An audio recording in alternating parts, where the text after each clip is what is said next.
Boneka di loteng rumah nenek, part 2, hutan boneka, dan makam yang terlupakan. Rumah itu tidak pernah sama lagi setelah Rani menghilang. Pagi itu, seluruh desa ikut mencari. Tetangga berdatangan. Beberapa masuk ke kebun bambu. Sebagian menyisir sawah. Ada yang mencari hingga ke sungai. Namun, Rani tidak ditemukan. Seolah ditelan bumi.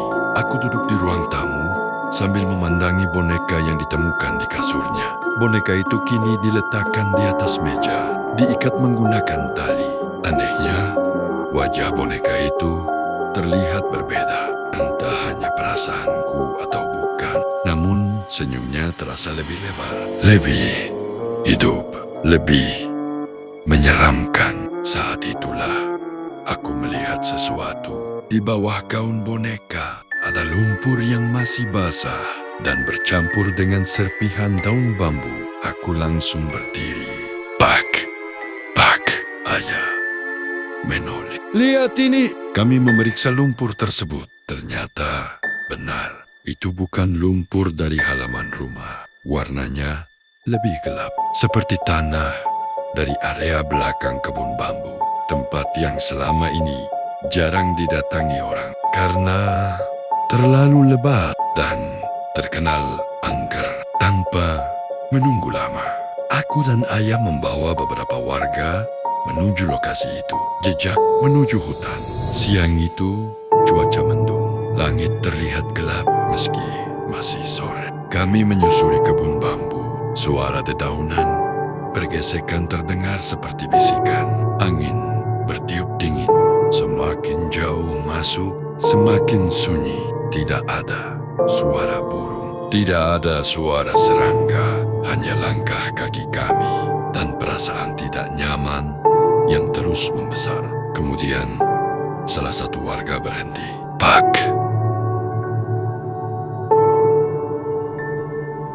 suaranya bergetar. Kalian lihat itu? Semua menoleh.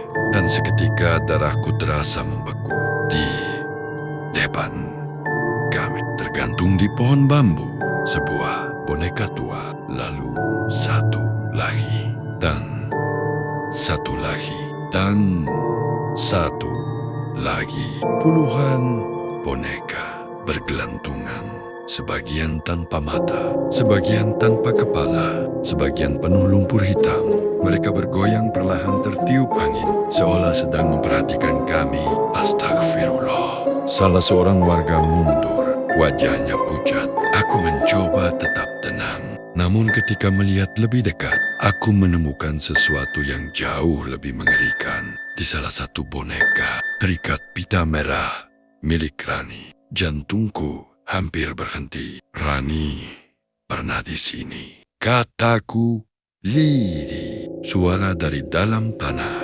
Kami terus berjalan hingga menemukan sebuah area terbuka di tengah hutan bambu. Di sana terdapat sumur tua. Sudah tertutup semak dan hampir tidak terlihat. Saat mendekatinya, tiba-tiba terdengar suara sangat pelan. Namun jelas. Aku langsung membeku. Itu suara Rani, teriakku. Semua warga terdiam. Lalu suara itu terdengar lagi. Kak. Aku berlari menuju sumur. Rani. Tidak ada jawaban. Aku menyorotkan senter ke dalam. Gelap. Sangat gelap. Namun beberapa detik kemudian, aku melihat sesuatu. Sepasang mata muncul dari dasar sumur, menatap ke atas. Aku mundur ketakutan. Namun, saat ayah melihat ke dalam, tidak ada apa-apa. Kosong. Kosong. Benar-benar kosong. Malam yang mengubah semuanya. Malam harinya hujan turun sangat deras. Listrik padam. Rumah menjadi gelap gulita. Kami berkumpul di ruang tamu. Hanya diterangi lampu minyak. Tak seorang pun berani tidur. Karena Rani masih belum ditemukan. Pukul 02,47. Hujan tiba-tiba berhenti. Begitu saha. Seolah seseorang mematikan suara langit. Rumah menjadi sunyi. Terlalu Lalu,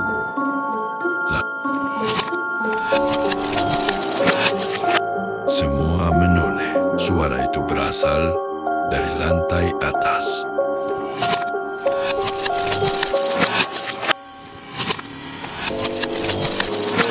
Seperti langkah kaki, namun jumlahnya banyak, sangat banyak. Seolah puluhan anak sedang berjalan bersamaan. Keringat dingin mengalir di pelipisku. Kemudian terdengar suara tawa, pelang, lalu semakin keras.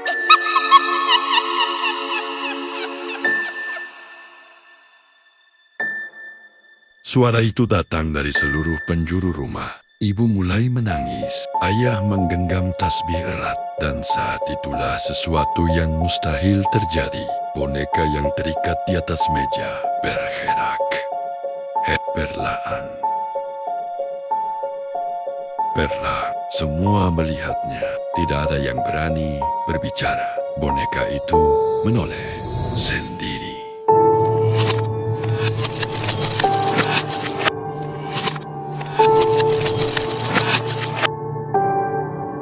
Kepalanya berputar ke arah tangga, lalu salah satu tangannya terangkat, menunjuk ke lantai atas, seolah ingin menunjukkan sesuatu. Dan tepat setelah itu, terdengar suara anak kecil menangis dari atas. Tangisan yang sangat menyedihkan, sangat nyata. Puh, aku takut. Suara itu, suara Rani. Aku langsung berlari ke atas. Ayah mengejarku. Tangga terasa dingin. Udara semakin berat hingga kami sampai di ujung lorong. Di depan sebuah kamar yang sejak dulu selalu terkunci. Kamar milik nenek. Tidak pernah dibuka sejak beliau meninggal. Tangisan itu berasal dari dalam sana. Rani! Aku mencoba membuka pintu. Tidak bisa terkunci. Ayah menendangnya. Sekali. Dua kali. Pintu akhirnya terbuka. Debu beterbangan dan bau busuk langsung menyergap. Seperti sesuatu yang telah membusuk selama puluhan tahun. Aku menyalakan senter. Lalu cahaya itu jatuh pada sesuatu di sudut kamar. Sebuah kursi goyang tua yang bergerak sendiri. Mundur, mahu, mundur, maru. Padahal tidak ada angin. Dan di atas kursi itu terdapat foto seorang anak perempuan memegang boneka yang sama, laras. Namun di belakang foto itu terdapat tulisan baru. Tulisan yang seolah dibuat dengan darah. Tulisan yang membuat kami semua gemetar saat membacanya. Aku tidak pernah pergi. Dan tepat ketika kami selesai membaca tulisan itu, terdengar suara napas seseorang tepat di belakang kami. Tinggi, seolah ada seseorang berdiri hanya beberapa sentimeter dari tengkuk kami. Kami perlahan menoleh, dan apa yang kami lihat malam itu menjadi awal dari mimpi buruk yang jauh lebih mengerikan. Aku dan ayah berdiri membeku. Di dalam kamar nenek, suara napas itu terdengar jelas, tepat di belakang kami.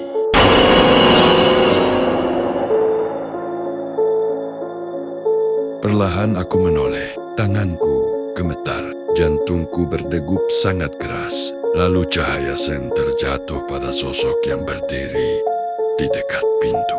Dan saat itulah aku hampir pingsan. Itu seorang anak perempuan. Usianya sekitar 8 tahun. Rambutnya panjang.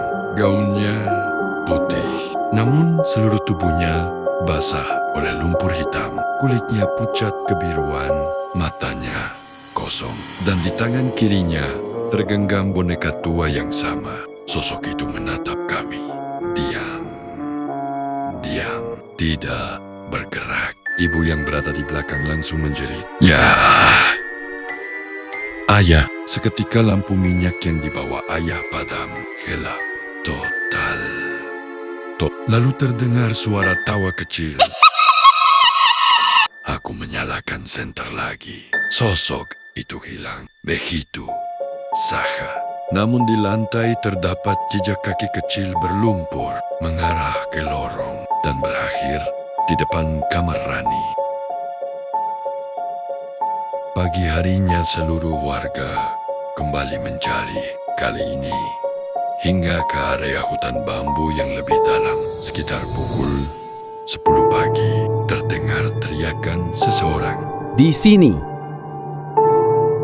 Kami semua berlari dan apa yang kulihat membuat kakiku lemas. Rani ditemukan duduk di bawah pohon bambu tua, masih hidup namun tidak sadar. Tubuhnya penuh lumpur, pakaiannya basah, wajahnya pucat. Ia memeluk boneka kayu kecil yang tidak pernah kami lihat sebelumnya. Ibu langsung memeluknya sambil menangis. Rani, Namun saat membuka mata, tatapan Rani terasa berbeda. Kosong, tinjin, seolah bukan dirinya. Rani, ia menoleh perlahan, kemudian tersenyum. Senyum yang tidak pernah kulihat sebelumnya dan berbisik. Laras bilang, dia belum selesai. Bulu kuduk seluruh warga berdiri. Malam itu kami memanggil seorang sesepuh desa, namanya Pak Darsa. Usianya hampir 70 tahun. Ia terkenal memahami hal-hal gaib. Begitu masuk rumah, wajahnya langsung berubah. Ia memandang ke arah lantai atas lama sekali, lalu berkata pelan, "Rumah ini menyimpan kematian, tidak ada yang berbicara." Pak Darsa kemudian meminta melihat foto Laras. Setelah memperhatikannya beberapa menit, ia menghela napas panjang. "Kalian tidak sedang diganggu boneka. Lalu apa?" Tanya ayah. Pak Darsa menatap kami satu persatu. "Kalian sedang diganggu oleh anak yang tidak pernah dimakamkan dengan layak." Ruangan langsung sunyi. "Bagaimana maksudnya?" Pak Darsa mengambil foto tua itu. "Laras tidak hilang.